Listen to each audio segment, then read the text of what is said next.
নমস্কার বন্ধু, astrology 24x7 YouTube চ্যানেলে আপনাকে আরও একবার স্বাগত। আমি আপনাদের বন্ধু শ্যামল। বন্ধু সঙ্গে থাকুন, ভালো থাকুন।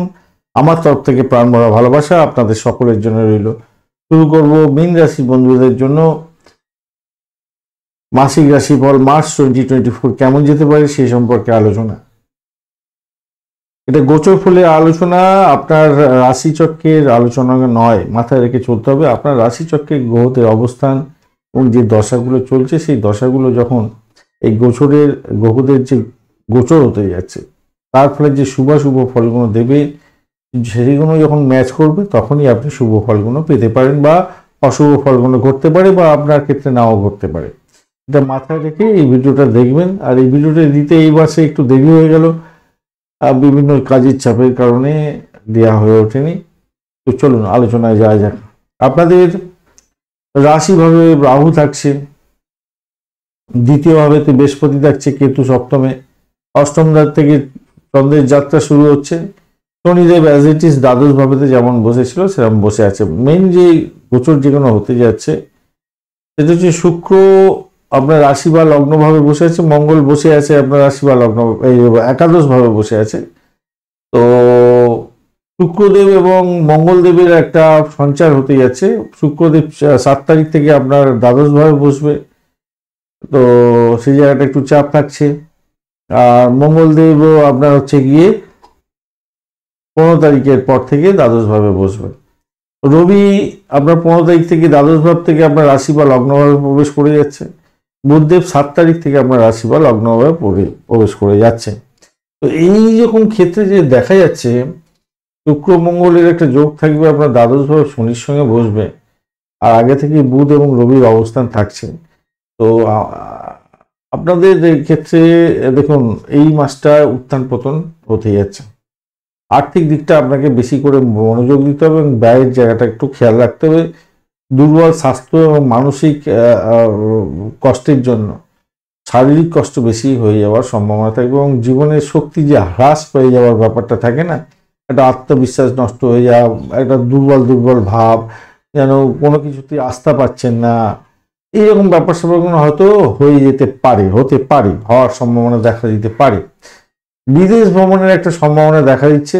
আর যারা প্রেম প্রীতি ভালোবাসার মধ্যে আছেন তাদের ক্ষেত্রে বলবো কিছুটা সময় ভালো হবে। তবে দেখুন এত সমস্যার মধ্যে আপনার যে আয় বৃদ্ধি হবে না তা না, ব্যয়টাকে বৃদ্ধি হতে যাচ্ছে, সেই জায়গাটা আসছে, আলোচনায় আসছে। বৈবাহিক জীবনের ক্ষেত্রে একটু সমস্যা আসবে, আর ডিটেল আলোচনা আসছে। আগে কর্মজীবনটা নিয়ে আলোচনা করা যায়। কর্মজীবনে দেখুন দশম ভাব হচ্ছে আপনার কর্মজীবনের অধিপতি, ষষ্ঠ ভাব কর্ম দেয়ার লোক। এখন ঘটনা হচ্ছে বৃহস্পতি দেব আপনার দ্বিতীয় ভাবে বসে আছে এবং তার নিজের ভাবটাকে, দশম ভাবটাকে দেখছে, অষ্টম ভাব এবং ষষ্ঠ ভাবটাকে দেখছে। আর ষষ্ঠপতি আপনার হচ্ছে গিয়ে বুধদেব বা দ্বাদশ ভাব থেকে 7 তারিখে আপনার রাশিভাবে প্রবেশ করে যাচ্ছে, এবং দ্বিতীয় ভাবেতে বৃহস্পতি বসে আছে অ্যাজ ইট ইজ যেটা আছে এখন পর্যন্ত। তো সেই ক্ষেত্রে দেখতে গেলে আমি বলবো পেশাগত জীবনের ক্ষেত্রে আপনার মাসটা মোটের উপরে ভালো হবে বলে আশা করছি। 7 তারিখের পরে তো বেশ ভালোর দিকেই যাবে বলে আশা করছি আরো। এবং কর্মজীবনের ক্ষেত্রে খুব বেশি যে সমস্যা হবে তা নয়, কিন্তু ভালোর দিকে যাবে আশা করছি, ভালোর দিকে যাবে। অষ্টমপতি কি বলছে, অষ্টমপতি আপনার দ্বাদশে প্রবেশ করবে। যাই হোক, একটু একটু চাপের মধ্যে, মেন্টাল পিসটা হয়তো থাকবে না, কিন্তু আপনার কাজের জায়গাটা কিন্তু খুব একটা যে সমস্যা হবে তা নয়। গুরুত্ব দিয়ে কাজকর্মগুলো করুন, কঠিন পরিশ্রম করতে হতে পারে কাজের জায়গাটা, এটা দেখা যাচ্ছে আর কি। ব্যবসায়িক বন্ধুদের ক্ষেত্রে এই মাসটা কিন্তু আপনাদের দেখুন সপ্তমের অধিপতি কিন্তু বুধদেব দ্বাদশ ভাব থেকে আপনার রাশি বা লগ্ন ভাবে প্রবেশ করে যাওয়ার সপ্তম ভাবে কেতুর অবস্থান থাকছে। তো ব্যবসার ক্ষেত্রে কিছুটা চ্যালেঞ্জ থাকবে, কিছুটা উত্থান পতন থাকবে, কিন্তু সাফল্য যে দেবে সেই সাফল্যের অধিপতি কিন্তু দ্বাদশ ভাবে বসে আছে সক্ষেত্রে, এই জন্য একটু চাপ থাকছে। তো আমার মনে হয় একটু ব্যবসাটাকে ধীরে সুস্থে ম্যানেজ করার দরকার আছে। হুটপাট করে কোনো সিদ্ধান্ত নিয়ে আপনি কিন্তু ভুল করে ফেলতে পারেন। আর ছোটখাটো ট্রিপ আপনার মানে ভ্রমণ টমন হয়তো হওয়ার সম্ভাবনা দেখা দেবে, এবং সেটা যদি মাসের প্রথম দিকে হয়তো আপনার বেটার ফল পাওয়ার সম্ভাবনা থাকে। তারপরে একটু চাপ থাকবে, হয়তো একটু সমস্যা সংকুল জায়গা তৈরি হবে। যাই হোক, কমিউনিকেশন বা ট্রান্সপোর্টের ক্ষেত্রে একটু সতর্কতার দরকার আছে, কিন্তু মাথায় রেখে চলবেন। যারা প্রফেশনালি কাজকর্ম করেন, প্রফেশনের সঙ্গে যুক্ত আছেন, যে কোনো প্রফেশনই হোক না কেন, তাদের ক্ষেত্রে যে খুব একটা খারাপ হবে তা নয়, তারা মোটের উপরে শুভ ফল পেতে যাচ্ছেন। ফার্স্ট হাফটা তো মোটের উপরে ভালোই, 7 তারিখ পর্যন্ত তো অত্যন্ত ভালো সুযোগ সুবিধাগুলো আপনারা পেতে যাচ্ছেন, ভালোই ফল পেতে যাচ্ছেন। নবম ভাব এবং একাদশ ভাব সেটাই বলছে আপনাকে ভালো ফল দেবে। চলুন আর আলোচনা যাই এবারে অর্থের জায়গাটা কেমন থাকতে পারে। অর্থের জায়গাটা তো বলেছি মোটের উপরে ঠিকঠাক থাকবে, একটু একটু সতর্ক হয়ে চলতে হবে। কেন, দ্বাদশ ভাবের মধ্যে আপনার কি হচ্ছে, অষ্টমপতি দ্বাদশ ভাবে যাবে, তৃতীয় পতি দ্বাদশ ভাবে বসবে, মঙ্গলদেব আপনার নবমপতি, আপনার দ্বিতীয় পতি সেও দ্বাদশ ভাবে বসবে। তো সভাপতি বৃহস্পতি একটা সহযোগিতা থাকলেও এই সমস্ত ক্ষেত্রগুলোতে কমিউনিকেশনের জন্য ব্যয় হয়ে গেল কিছুটা। তারপরে গিয়ে আপনার শত্রুতা বা মামলা মোকদ্দমার জন্য ব্যয় হতে পারে, শরীর স্বাস্থ্য খারাপ যাওয়ার কারণে ব্যয় হয়ে যাওয়ার সম্ভাবনা থাকবে, এগুলো হতে পারে। পিতার শরীর স্বাস্থ্য খারাপ যেতে পারে, বাড়ির কোনো লোকজনের শরীর স্বাস্থ্য খারাপ যাওয়ার কারণে আপনার খরচ খরচা হলো, বিদেশে যাওয়ার জন্য খরচ খরচা হলো, এইগুলো খরচ খরচা এখন দেখাচ্ছে এই মাসটা বেশি করে খরচ খরচা দেখাচ্ছে। তবে আর্থিকভাবে যে একবার দুর্বল হয়ে পড়বেন সেটা না, কিন্তু খরচটাকে আপনাকে নিয়ন্ত্রণ করতে হবে, মাথায় রাখবেন। তো কাজের যে প্রোফাইল, কাজে আপনি যে কাজগুলো করছেন সেই কাজগুলোর ক্ষেত্রে উচ্চ গতি রাখার চেষ্টা করতে হবে, মাথায় রাখবেন। ব্যয়টা বৃদ্ধি হবে, কিন্তু আয়টাকে বৃদ্ধি করার জন্য আপনাকে সচেষ্ট হতে হবে। এবারে ঘটনা হচ্ছে, এই যে বুধদেব বসে আছে আপনার 7 তারিখ পর্যন্ত, বাড়ি গাড়ি দিয়ে দিতে পারে আপনাদের।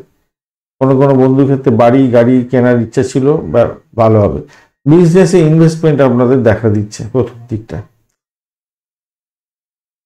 তবে মাথায় রাখবেন, অন্যায়ভাবে নিজের খেয়াল খুশি মতো অর্থ যদি আপনি খরচা করে ফেলেন, তাহলে আর্থিক অনর্থের পরিমাণ বাড়ার সম্ভাবনা আছে। মুনাফা আপনারা স্টক মার্কেট থেকেও পেতে পারেন এই মাসে, এটা দেখাচ্ছে। এটা দেখাচ্ছে বলতে কি, আপনার 15 তারিখের পরে আপনারা অর্থ কিছুটা লাগাতে পারেন, তাতে ব্যয়টা যেমন দেখাচ্ছে, ইনভেস্টমেন্ট দেখাচ্ছে, তেমনি আয়ের উৎস হওয়ার সম্ভাবনা দেখা দিচ্ছে। তো আপনারা সেকেন্ড হাফটা 15 তারিখের পরে একটু চেষ্টা করে, 15 তারিখের পরে বলবো না, 2, 4, 6, 8, 10, 12, 12 দুগুণে 24, 24 আর হ্যাঁ 14, 15, 16, 17, 18 তারিখের পর থেকে আপনারা একটুখানি দেখুন। আর 18 তারিখের পরে আপনারা যদি ইনভেস্ট করেন স্টক মার্কেটে ছোট ছোট করে, তাহলে আপনাদের ক্ষেত্রে ভালো ইনকামের রাস্তা তৈরি হতে যাচ্ছে। আচ্ছা, ইনকাম তো হলো, খরচ হলো। এবারে আপনার স্বাস্থ্য যদি না ভালো থাকে তো প্রবলেম হতে পারে। স্বাস্থ্যের ক্ষেত্রে দেখুন, অষ্টমপতি কিন্তু আপনার দ্বাদশভাবে বসবে এই সময়কালের মধ্যে, অর্থাৎ 7 তারিখের পর থেকে। আর ষষ্ঠপতি আপনার হচ্ছে গিয়ে রবিদেব, সে দ্বাদশভাবে থাকবে আপনার হচ্ছে 14 তারিখ পর্যন্ত। তো সভাপতি আপনাদের ক্ষেত্রে স্বাস্থ্য দুর্বলতা থাকবে, আমি প্রথমেই আলোচনা করেছি। আর যখনই আপনার পঞ্চম ভাবের অধিপতি গ্রহ কিন্তু হচ্ছে কি চন্দ্রদেব, এই চন্দ্রদেব যখন আপনার রাশি ভাব এবং দ্বিতীয় ভাব দিয়ে যাবে বা একাদশ ভাব দিয়ে যাবে, তখন কিছু কিছু ক্ষেত্রে ভালো হবে। মোটামুটি ধরুন প্রথম দিকটা একটু অসুবিধায় না থাকলেও, যত মাসটা গড়াতে থাকবে তত স্বাস্থ্যের দিকে একটু যত্নশীল হতে হবে, কারণ স্বাস্থ্য একটু ড্যামেজ হওয়ার দিকে যাচ্ছে। অবিলম্বে ডাক্তারের চিকিৎসার প্রয়োজন আছে, মেডিকেল চেক আপ করান, নাহলে বিপত্তি হতে পারে, খেয়াল রাখতে হবে। আর প্রেমের জায়গাটা দেখা যাক। দেখুন, প্রেমের মালিক হচ্ছে শুক্রদেব, বুঝলেন। শুক্রদেব হচ্ছে প্রেম দেয় ভালো, আর মঙ্গলের সঙ্গে শুক্রদেব বসে আছে, প্রেমের জায়গায় দৃষ্টি দিচ্ছে। খারাপ না, মোটামুটি প্রথম দিকটা তো ভালো, খারাপ না। কিন্তু সে যখন দ্বাদশ ভাবেতে প্রবেশ করে যাবে তখনই সমস্যার সৃষ্টি হবে। তো খরচ খরচার ব্যাপারটা থাকছে এবং মনোমালিন্যের ব্যাপারটা থাকবে, এরকম হতে পারে। একে অপরের সিনেমা দেখতে যাচ্ছেন, থিয়েটার দেখতে যাচ্ছেন, বা কোনো জায়গায় ভ্রমণে যাচ্ছেন, তার জন্য খরচ খরচা হতে পারে, সেই জায়গাটা দেখা যাচ্ছে। বৈবাহিক জীবনের ক্ষেত্রে প্রেমের জায়গাটা যেটা দেখা যাচ্ছে আপনাদের ক্ষেত্রে ভালোর দিকে যাবে। প্রথম দিকটা, মাসের প্রথম দিকটা একদম খারাপ আছে, একটু চাপ আছে, তারপর সেকেন্ড হাফটা কিন্তু আপনাদের কিছুটা বেটার দিকে যাবে, এখন দ্বিতীয় পতি এবং নবম পতি কিন্তু দ্বাদশ ভাবে আবার গমন করে যাবে আপনার 15 তারিখের পরে, এই জায়গাটা আবার লক্ষ্য দিতে হচ্ছে। তো সেই ক্ষেত্রে আমি বলবো, দেখুন ভালো বলছি বটে, কিন্তু এই দ্বিতীয় পতি নবম পতি দ্বাদশেই প্রবেশ করে যাওয়ার সাথে সাথে শুক্রদেব ওখানে বসে থাকবে, তখন একটা ঝুট ঝামেলা আবার পাখি দিতে পারে। যাই হোক, একটু সতর্ক থাকবেন। দাম্পত্য জীবনের ক্ষেত্রে আপস অ্যান্ড ডাউনস আমি বলবো আছে। আর অংশীদারি ব্যবসা বাণিজ্য যারা করছেন তাদের ক্ষেত্রে বলবো একটু সতর্কতার দরকার আছে। অংশীদারদের মধ্যে ভুল বোঝাবুঝি হতে পারে, এবং যে কোনো আর্থিক লেনদেনের ক্ষেত্রে আপনারা একে অপরের সঙ্গে আলাপ আলোচনা করে নিয়ে এগোবেন, নাহলে কিন্তু চুরির তকমা বা ফ্রড কেসের তকমা পড়ে যেতে পারে, তাই খেয়াল রাখতে হবে। আর পারিবারিক বন্ধু বান্ধবদের ক্ষেত্রে বলবো ভাই, জীবনটা গড়পড়তা হতে যাচ্ছে। বৃহস্পতি দেবের সহায়তা হয়তো ভালো হলো, কিন্তু বুধদেবের সহায়তায় প্রথম দিকটা খারাপ হবে, সেকেন্ড হাফটা তবু একটু বেটার দিকে যাবে বলে আশা করছি, খারাপ না মোটের উপরে। কিন্তু রাহুর সঙ্গে বসবে তো ফিকিল মাইন্ডেড, বুধ গ্রহ হচ্ছে ফিকিল মাইন্ডেড গ্রহ। তো সেক্ষেত্রে দেখুন পারস্পরিক ভালোবাসা বৃদ্ধি করিয়ে দেবে, সম্প্রীতি উত্থান করে দিল, আবার হঠাৎ করে এমন একটা পরিস্থিতি তৈরি করে দিল যেটা আপনার ক্ষেত্রে নিজেদের মধ্যেই টানাপোড়েন সৃষ্টি হয়ে গেল, মানসিক টানাপোড়েন সৃষ্টি করে দিল। এই জায়গাটা দেখা দিতে পারে পরিবারের সদস্যদের মধ্যে, তাই সতর্কতার দরকার আছে। কথাবার্তার ক্ষেত্রে একটু সতর্কতা অবলম্বন আপনাকে করতে হবে, তবে পারিবারিক জীবনে শান্তি শৃঙ্খলা তাহলে বজায় থাকবে, মাথায় রাখবেন। আমার মনে হয় সেকেন্ড হাফটার দিকে ভালো দিকেই যাবে। 7 তারিখের পর থেকে পারিবারিক সদস্যদের মধ্যে মিলমিশটা ঠিকঠাক থাকবে। তৃতীয় ভাব কি বলছে? তৃতীয় ভাবে অধিপতি দ্বাদশে থাকছে, আপনার ভ্রমণের জন্য কিছু খরচ দেখাচ্ছে। আর আপনার ভাই বোন আত্মীয় পরিজনের সঙ্গে সংঘর্ষ যাতে না হয় সেদিকটা খেয়াল রাখবেন, তাদের শরীর স্বাস্থ্যের দিকটা একটু খেয়াল রাখার দরকার আছে। আর দূরযাত্রার ক্ষেত্রে অধিক সতর্কতার দরকার আছে, ভ্রমণের ক্ষেত্রে অধিক সতর্কতার দরকার আছে, নাহলে চাপে পড়ে যেতে পারেন ভাই, মাথায় রাখতে হবে। চাপে পড়ে যেতে পারেন, র্যাশ ড্রাইভিং করতেই যাবেন না, র্যাশ ড্রাইভিং খারাপ হতে পারে ভাই, খেয়াল রাখতে হবে। ভাই বোনের খেয়াল রাখুন, ভাই বোন আপনাকে সহযোগিতা করতে পারে, বুঝলেন? তাদের সহযোগিতা করুন, আপনারও সহযোগিতা প্রাপ্তির সুযোগ অনেকটা থাকবে বলে আশা করছি। শিক্ষার ক্ষেত্রে প্রাইমারিটা একটু চাপ থাকবে, উচ্চশিক্ষার ক্ষেত্রটা মোটের উপরে যা দেখা যাচ্ছে ফার্স্ট হাফটা তো ভালো, 15 তারিখ পর্যন্ত ভালো। 15 তারিখের পরে বিদেশের সঙ্গে কানেক্টিভিটি নিয়ে যারা উচ্চশিক্ষা গ্রহণ করতে যাচ্ছেন তাদের ক্ষেত্রে ভালো হবে। আদারওয়াইজ ফার্স্ট হাফটা আপনাদের লোকাল যারা উচ্চশিক্ষা গ্রহণ করছেন তাদের ক্ষেত্রে খারাপ না। চাকরি প্রার্থী যারা বন্ধু আছেন তাদের ক্ষেত্রে কি হতে যাচ্ছে? চাকরি প্রার্থী বন্ধুরা আপনারা তুখরভাবে চেষ্টা করুন, 14 তারিখের পরে আপনাদের ক্ষেত্রে বেটার ফল পাওয়ার সম্ভাবনা থাকবে। ইন্টারভিউগুলো 16 তারিখের পর, 14 তারিখ 15 তারিখের পর থেকে মোটামুটি একটু চেষ্টা করুন, সেই সমস্ত সময়টা আপনাদের ক্ষেত্রে লাভদায়ক জায়গা তৈরি হতে যাচ্ছে, ভালো হবে।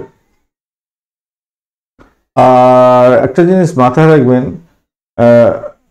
একটু মঙ্গলদেবকে একটু তুষ্ট করার চেষ্টা। আমার দ্বিতীয় নবমের প্রতি দ্বাদশে বসে যাবে, তো সৌভাগ্যের জায়গায় অর্থের জায়গায় অধিপতি দ্বাদশে বসে যাবে, তো মঙ্গলদেবের বীজ মন্ত্রটা জপ করতে থাকবেন, ভালো হবে।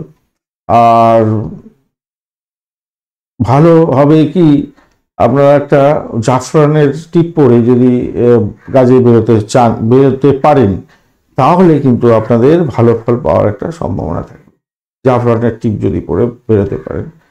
আর যারা লালপালা করছেন তাদের ক্ষেত্রে তো ঠিক আছে, পোগরাজের সঙ্গে থাকলে ভালো হবে মোটামুটি। ওনার হার পরে থাকার চেষ্টা করবেন এই মাসটা, পুরো মাসটা। মহিলা বন্ধুরা তো পড়েনি, আর যারা যে সমস্ত বন্ধুরা পুরুষ বন্ধু আছেন আমার, তাদেরকে বলবো একটা সোনার হার অন্তত বা সোনার আংটি এই মাসটা, সারা মাসটা যদি পরে থাকতে পারেন ভালো হবে, একটু দরকার আছে, দরকার আছে বন্ধু। তো এই পর্যন্ত, চলুন, ধন্যবাদ এই ভিডিওটা দেখার জন্য। ভিডিওটা যদি আপনাদের কাজে লেগে থাকে তাহলে লাইক, শেয়ার, কমেন্ট করতে ভুলবেন না। কমেন্টে লিখুন ওম নমঃ শিবায়, হর হর মহাদেব, পজিটিভ ঊর্জা তৈরি করার চেষ্টা করুন বন্ধু।